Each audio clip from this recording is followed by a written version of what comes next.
Salams from the People's Dispatch studios here in New Delhi. I'm Siddhantani and you're watching Daily Debrief. On the show today, we examine the meeting between India and Russia's foreign ministers and whether the dialogue there has seeded hope of a return to peace talks in Ukraine. And we look at early findings from the first public hearings on the Commission of Inquiry into violations of human rights laws in the occupied Palestinian territories. First up, India and Russia are discussing global, broad situations in the context of the war in Ukraine and also specific aspects of their strategic, diplomatic and trade relationship. The South Asian nation's Foreign Minister S. Jaishankar met his Russian counterpart Sergei Lavrov in Moscow on Tuesday and said specifically that, and I quote, India strongly reiterates the return to dialogue, end quote. Coming in the wake of German Chancellor Olaf Scholz's visit with Chinese President Xi Jinping, the visit underlines the growing multipolarity in the world order and has seeded hope that a return to dialogue might lead to an eventual peace in Ukraine. I quote again, where the international situation is concerned, the last few years of the COVID pandemic, financial pressures and trade difficulties, these have taken a toll on the global economy. We are now seeing the consequences of the Ukraine conflict on top of that. This is not an era of war, end quote. That was, of course, what Foreign Minister S. Jaishankar said on his visit to Russia. India and Russia have been maintaining strong and continuous contacts throughout the duration of the conflict. Prime Minister Narendra Modi, in fact, met President Vladimir Putin most recently in Samarkand in September. India has also been buying oil from Russia, leading to mixed reactions at best from the West. Coming on the day of midterm elections in the US and in the lead up to the G20 summit in Bali, the meeting has multiple ramifications. NewsClick Editor-in-Chief Prabir Purkayastha is in studio now to tell us what some of those might be. Prabir, good to have you back in studio. Like we were talking the last time, we're leading up to the G20 summit where hopefully further conversations will happen. But as of now, India's foreign minister visiting Moscow and talking, I suppose, peace broadly. Is that this a positive indication? And is Lavrov on the other side coming across as someone who's accepting that line of thinking? I think there are two aspects to what you're talking about in terms of Ukraine and peace. One of it is, of course, the fact that G20 is just going to come up. So that is already in the offing, a possibility, nothing more at the moment, of can we break the ice there. The second is, of course, that the American midterm elections are over. Yeah.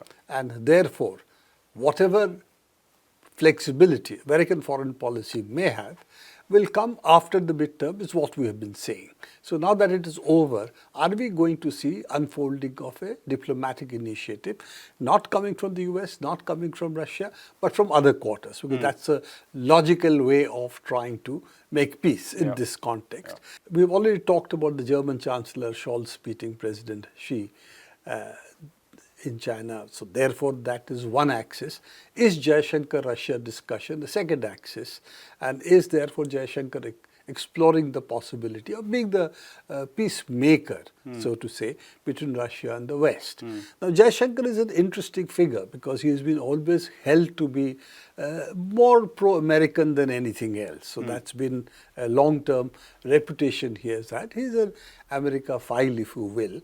And therefore, his talking to Russia, it could be that he wants to play an Indian honest broker role in this. What will happen, of course, is an open question because it doesn't depend only on Russia. Yeah. It also depends on what Ukraine does and what the United States tells it to do. Let's face it, Ukraine's budget is at the moment being underwritten completely by the United States and the European Union, major European Union powers, and of course the military budget and the arms, weapons, etc. All of it is coming from the West, particularly the United States. So that way, there is Zelensky has very little wiggle room unless the Americans tell him to wiggle. So this is the other part of the equation. Will the post-midterm government have more flexibility, or do they want to do, as was initially argued by the Americans, that this is an opportunity to actually delegitimize Putin completely and break the Russians? So Right. would that really happen? What is their intention? Now it's very clear. The sanctions are not working. And the European Union, there is a lot of unhappiness regarding what's happening to their economy and the kind of sanctions they have imposed on Russia. The fact their oil prices have gone up, the fertilizers, food, a whole bunch of stuff that is the exchange between Russia and the EU has come under question.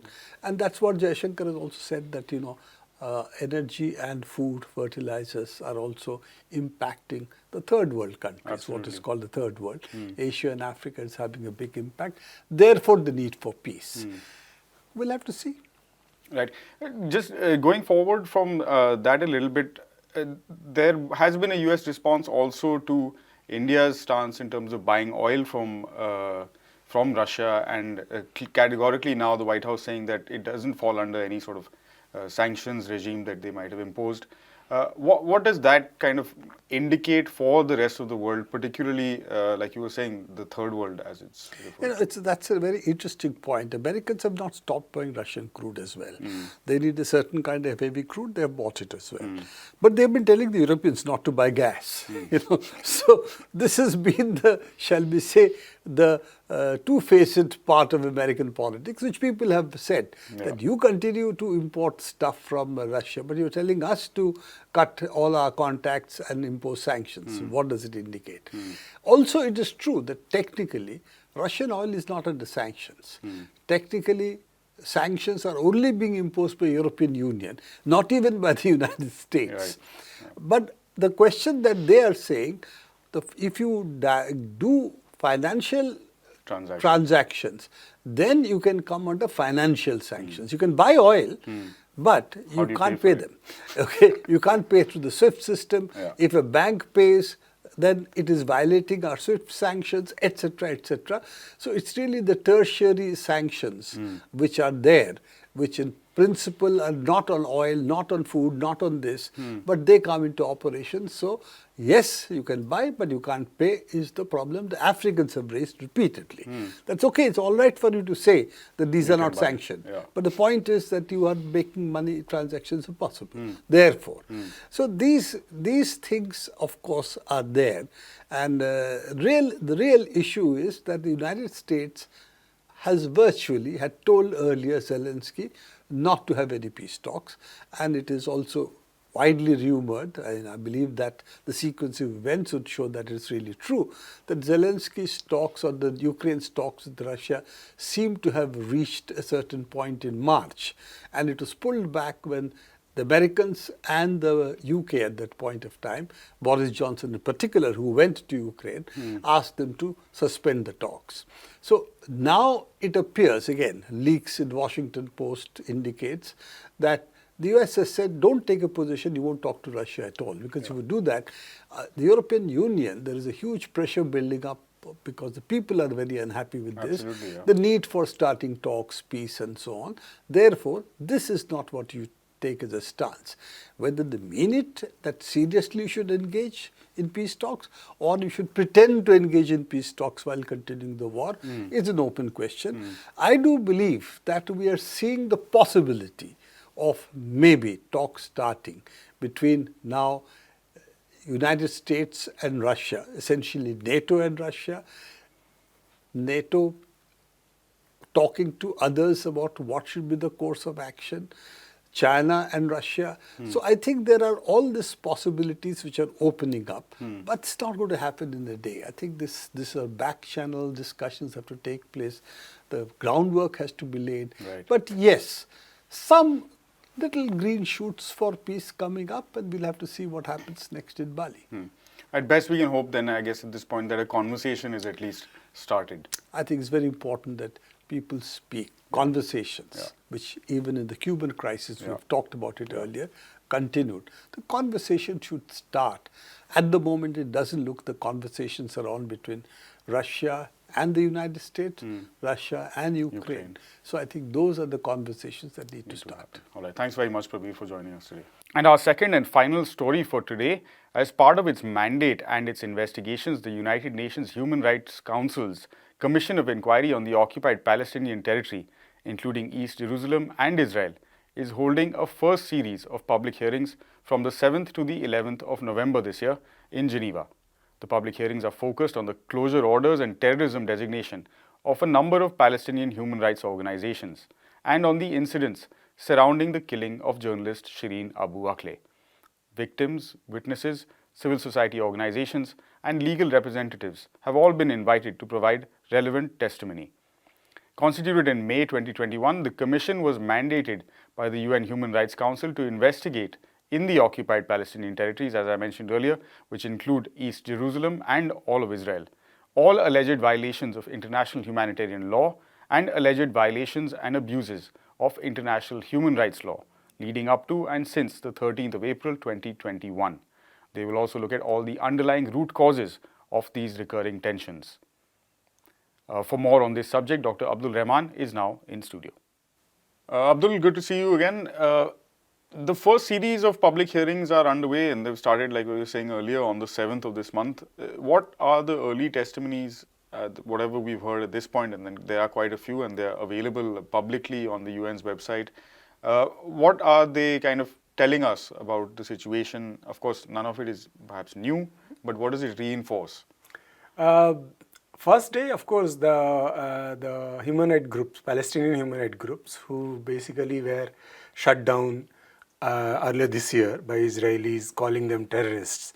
They testified, the head of some of them testified in front of the UN Commission, which basically reiterated what, as you said, we already know about the charges being baseless, despite the fact that there is no public evidence provided to prove the allegations of terrorism and so on and so forth that Israel has used to basically persecute and shut down their activities. That's exactly what they have claimed. Apart from that, the other testimonies which followed are primarily on the similar lines, that Israel has continued violating the basic rights which Palestinians have, not only because they are the occupied people and all, but also because they are human beings. So the rights which, their rights as a human being has been compromised, have been violated repeatedly by the Israeli state.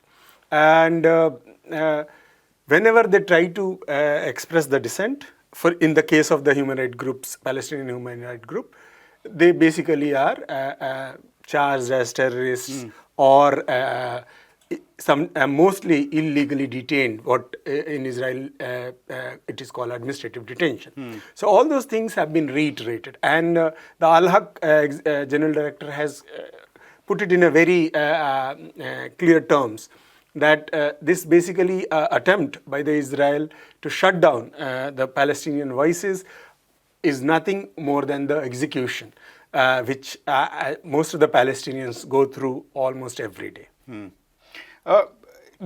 Navi Pillay, who's heading this commission, has said that the idea of having public hearings is to get voices on all sides who have suffered because of human rights violations and other related atrocities, including legal aspects of the occupation, should be heard by the outside world. And the purpose is not to pass judgment, but to at least hear and understand what exactly the people are going through.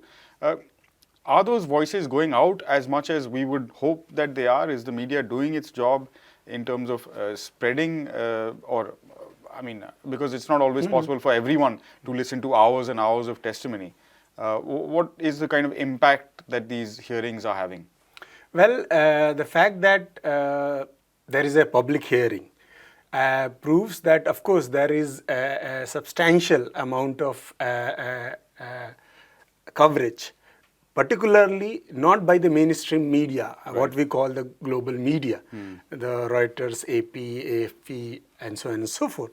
Not because of them, because of the voices raised by the Palestinian groups, the alternative media groups which they have created, and some of them who are living in as a refugee in different parts of the world, they have created. So they have the people on the ground and they are based outside Israel, so they are in a more free, Able to. they're more free and more able to basically report what exactly is happening on the ground. Right. So because of the efforts made by this group of people, those who are living in the West or living in the US and other parts of the world, and they have links on the ground, and they are quote unquote alternative sources of news and media.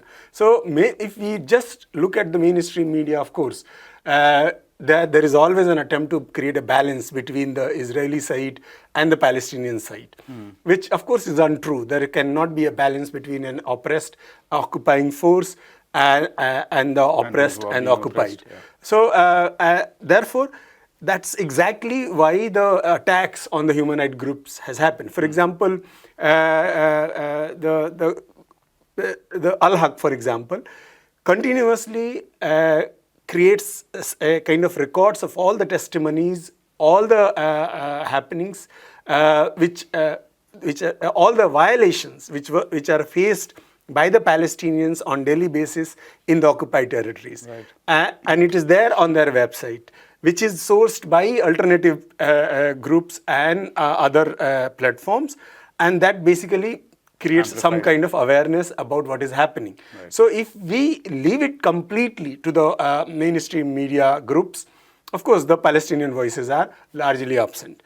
So and therefore this public hearing plays a very important role, because here at a global platform, as you rightly pointed out, this is available on the UN channel. So everything which is narrated by the Palestinians in public, though it is not limited to the Palestinians, as per the mandate of the Inquiry Commission, all kinds of violations are basically to be recorded. It can include if Israel thinks that its right has been violated, the Israeli representatives can also go and talk about it. Right. Of course, Israel has refused to cooperate with the Inquiry Commission, and therefore they are not there. Not there. So all the voices which are there in public now, because of the public hearing, a large number of people will be able to see what the mainstream media is not depicting. All right. Thanks very much. Also, then underlining the importance of those alternative media sources and networks as well. Thanks, Abdul, for the update.